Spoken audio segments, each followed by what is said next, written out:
Hello, my friends. Deb Colitas here, and this is the Just Get to Work podcast. Welcome as we go along and talk about things that allow us just get to work. There's too many distractions. There's too many places to lose our way. So let's focus in together, adjust ourselves, and let's just get to work.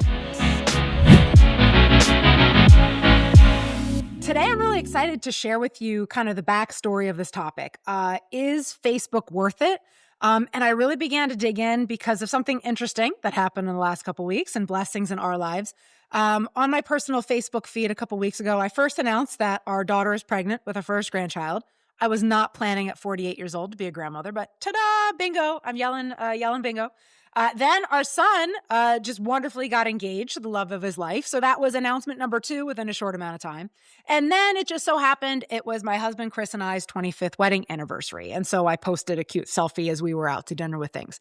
So bam, bam, bam. There can't be any more 3 more personal posts with beautiful pictures. Anybody and everybody understands that these are monumental and life-changing moments. And all of a sudden I was like, looking at my phone because all the alerts started coming in like ding, ding, ding, ding, ding. I'm like, what is happening? Well, of course, I post these because I'm proud. I'm excited. I'm going to be a yeah. I've got a new daughter-in-law, beautiful in the family. But I was a little overwhelmed and surprised because often as we're on Facebook, I'm somebody who will like a lot of things that are out there, especially my friends when I see things that are posted.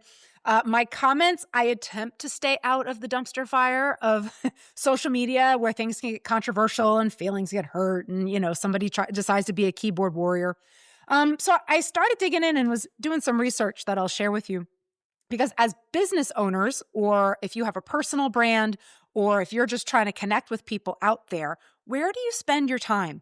I've always been a firm believer with my clients. You don't have to be everywhere. Not everybody belongs on Facebook or Instagram or TikTok or LinkedIn. But when you know where your decision makers and primary purchasing power audience or donors are, that's where you want to spend your time.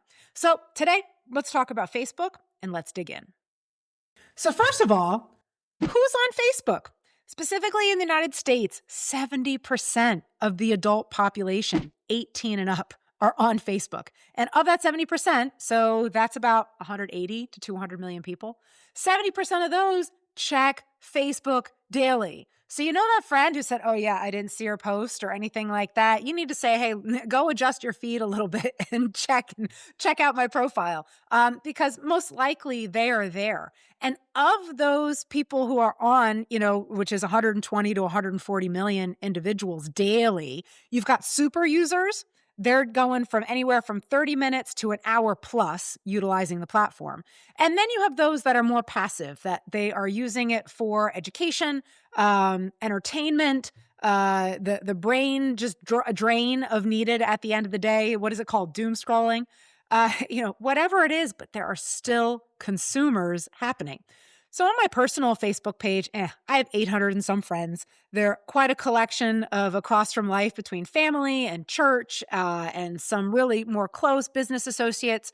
Most of my people, I say, hey, go over to LinkedIn. That's where I want to keep kind of the realm of business and the interactions. But to be able to then have 200 out of my 800 or so friends comment or like on, these posts is pretty incredible. And that is a traction where certainly I wouldn't call it viral because it's not repeating itself. It's a one-time event. That is the ability that you have with your audience when it's something authentic. So for those of you who have watched any of my other podcasts, my husband and I are serial entrepreneurs. I have Focus Point Communications, which is my marketing business that Just Get to Work is under. We have a gyro business at the local ballpark, the gyro company. We have Keystone Snow Management that is taking care of large industrial properties in the winter. And then we have Valley Fruits and Veggies, 55 acres of pure bliss, growing everything starting with strawberries in May, fresh fruits and vegetables all summer, to then an awesome pumpkin and corn maze season in the fall.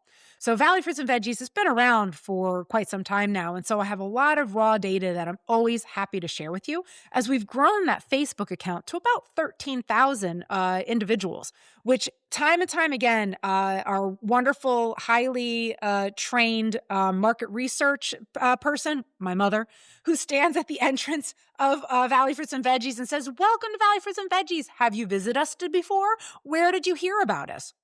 Facebook, Instagram, social media in general, over and over again is our win for that particular business because it is community-based, it is experience-based, and people take these beautiful pictures of their super adorable kids, and then they post it on their Facebook, and then they tag us, and then people see it and go, "Oh, I want to snuggle goats too, or ride the hayride, or have a strawberry milkshake." So it's an absolute wonderful, natural happening relationship-wise that encourages our business. Our issue is that when we want more people on the property, how do you replicate authenticity without coming out as fake? And that's truly when you are depending upon an audience to engage and be there. And so we have to get creative in how we're honest and open with our raving fans and customers and just being different. If you go on Valley Fruits and Veggies on Facebook and scroll through, you'll see that I'm in an inflatable pumpkin costume. I'm taste testing things with people. I'm doing live video. I'm doing curated video. We're doing stories. We're doing reels. And oh my gosh, it's exhausting. But that is where our customer base relies on us to be a part of the community. So here's how Facebook is now split into different things. It used to be this beautifully authentic, organic, you'd put something out there, it would go out to the world. People would, authentically, embrace you and you'd go from there. Yeah, not so much. There's a lot of trolls out there and a lot of wasted space, but you have the power to navigate around that. Join groups. On my personal side, I have joined more local groups than I would ever maybe care to if I didn't have the farm. But what I do during farming season is I figure out, okay, what days are you allowed to advertise something? When are you able to suggest, oh, wait, you're looking for a birthday party? Have it at the farm. Integrate yourself into conversations. And this, again, it takes time. But if you're already on Facebook for that 30 to 60 minutes a day, do it as part of your work. And, also you can put other people on the back end of your business account. I have our daughter helping out, even though she's now pregnant, moving to Georgia with her beautiful husband. She's still going to be helping out with these kind of things. I have a personal assistant within the business that also, monitors and manages these things. So we make sure that everyone can be attentive to, questions can be answered by real humans, and that we are mirroring that care and relationship online that we are in person. We always say, hey, let us know how we can help you or do more for you. We want that to be clear online or in person. So the groups are huge on Facebook. Get involved and get the word out there. And then maybe if you're looking for support or learning in a certain way, shape, or form, maybe you haven't thought of groups in that different way. Now, next, Facebook Marketplace. What a magical, wonderful, I love it. I can go there and I can start searching for the baby shower theme for my daughter. And all of a sudden, all this stuff that everybody has already used once is coming up and I'm grabbing it up like a crazy yaya. Or I'm selling things out of my kids' closets because, well, they're on their way out of the house. So if they're leaving it behind, it's free reign for mom to do the last mile in getting it out of here. But there are people, and maybe you're one of them, that have made a complete life out of Facebook Marketplace. I remember as being a young mom, and using eBay in that way. I'd go to yard sales. I could identify that Little Tikes or Fisher Price or whatever that had value. I'd clean it up with the Mr. Clean Magic Eraser, and all of a sudden I was selling it for double, or baby clothes or things of that nature. And people do that with antiques or old Nintendo and anything that you can imagine in any way. So Marketplace is also a place where I'll list our strawberries when we've got our strawberries for sale. I will list certain things that are going on at the farm that are for purchase that fit within the parameters of Facebook Marketplace. So don't discount that as a possibility to put your products along the way. Then, above and beyond that, are events. Let's pause for a minute on events. A Facebook event you do as a page, so a business page, a nonprofit page, anything like that.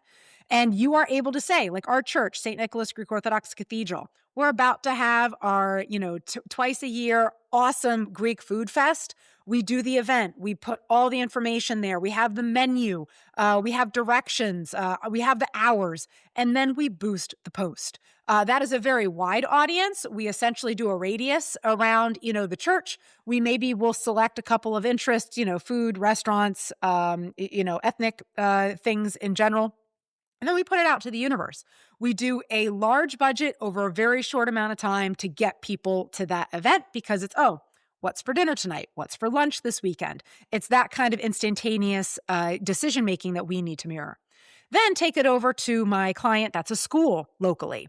They're constantly doing admissions events. We also learned don't call an admissions event an open house. It'll be flagged as a real estate event, which you are not. So just use admissions. But these admission events has been fantastic on Facebook. We design the event, we spread it within the school community, encouraging parents and, the parent-teacher organization to put it out there. And then that's a different kind of boost. Well, we do it over time, usually a month before the event. You can not only choose the radius, but then you choose that you want to hit anyone who's a parent. Are you just hitting moms? Are you just hitting dads? Are there certain age groups that you're really going after within those events? And we have seen our events explode over the last year by really honing in on how we are getting the announcement out there. Plus with the organic pictures of, bright, smiley kids at school, pushing the individual share and really making it a community time, which is awesome. And then, of course, on the farm, we've got lots of events. We have our Strawberry Fest. We have our Glow Maze in the fall. And these are the kind of things we're doing too. We're constantly curating, making sure that when people are searching, these type of things are coming up within the Facebook platform. Here's a limitation, which there are unfortunately a lot. Facebook and Meta in general, so I'll even bring in Instagram here, they want you to stay within the same platform. That's why if you put a YouTube video in Facebook, it's not going to go very far. They want you to upload the video to the actual platform. Just like if you're watching a reel of me on Facebook or Instagram, we always upload that reel. It's not a shared link from another platform, because they want you to stay there. So if you are then going to then send someone, you want to send them to an event that then sends them off-site for more information.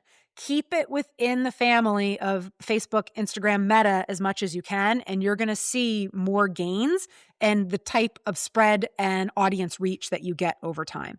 So little tips and tricks I've learned through the years. But let me get back to my stats here, making sure I'm covering everything. So the typical page interaction rate, and I looked this up, guys, and I'm not surprised or whatever, is only 0.05 to 0.15%. If you get a 1% return on your audience, again, the 200 comments and or 200 likes and the 60 to 80 comments on my daughter, pregnancy announcement, that is huge. That is way over 1%. I went a little viral, but no, I didn't, because viral is when it keeps living out there. That is when you really know you have something important to your audience.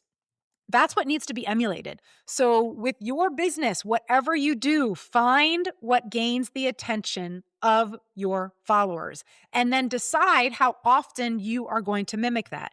How do you want to do things? Like, I know I haven't even announced, our family stuff to our Valley Fruits and Veggies audience yet. I know that's going to gain some really great, community based, because I'm sharing something personal. This is a real life story where we're not just hiding behind the facade of a company, but we're real people interacting with our audience in a familial type of way. So that's one thing. Groups, marketplace, events, and local content.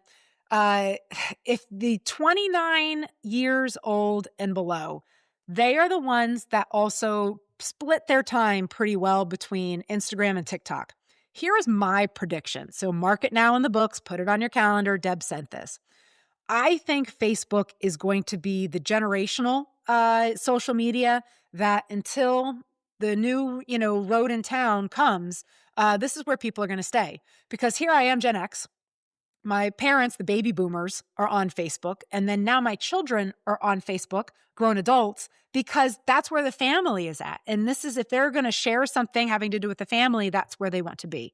Also, Facebook has cornered the market and how businesses and groups and nonprofits can really come together to display things and be a part of a wonderful collaboration that just doesn't happen the same way on Instagram and TikTok and other places. So again, until the new road in town is built and made and people are driving on it, I'm going to still bet on Facebook that you are going to need to invest time, dollars, and ad spend to make sure that the right message is getting to the right time to the right people. And that's coming back to you in profit and expenditures and people buying what you need to be in your services and products. So last but not least, this is no longer a broadcast or an organic platform like it had started in the dorm room at Harvard University. This is relationship maintenance. You've got to be there frequently and trying different things.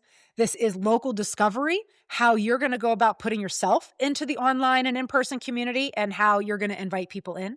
And within that, make sure you're a part of groups so you know what's happening and what's going on. So my friends, don't be exhausted. Don't lose sight of it all. You can always take a break. You can always come up for a refresh. Always reach out to individuals that are, energetic and have new ideas. I want to caution you, there are many, many out there that are selling courses, so-called courses. Oh, I made millions on social media. Well, we know that that is such a thin piece of the pie. It's kind of like birthing your child and saying, oh, they're going to go to, the NFL. Is it possible? Yes. But is then the pace and the need and the focus and the individual talent to get there highly unique? I don't want to discourage you. If that's your goal, go for it and, go hard and go long. But it's also the thing of I'm into this podcasting thing now. My goal for 2026 is just to put it out there to the universe and see what happens. I think I've got 10 subscribers right now. Woohoo! I'm so proud of each of you. Thank you. But to get where you need to go, you have to be consistent over time. And that's how you win. We didn't get to 13,000 followers on Valley Fruits and Veggies by just overnight. That has been a decade of effort and combined energy to be able to continue growing where we're at. So I'm Deb Colitas. This is the Just Get to Work podcast. So I don't want you hanging around too much. Go get to work. Go do something. Log on to Facebook, see how it goes, but make sure before you leave, you smash that subscribe button here on YouTube or whatever platform you're on. Find me on Facebook or Instagram. Let's connect and let me know how I can help you. Now go get to work.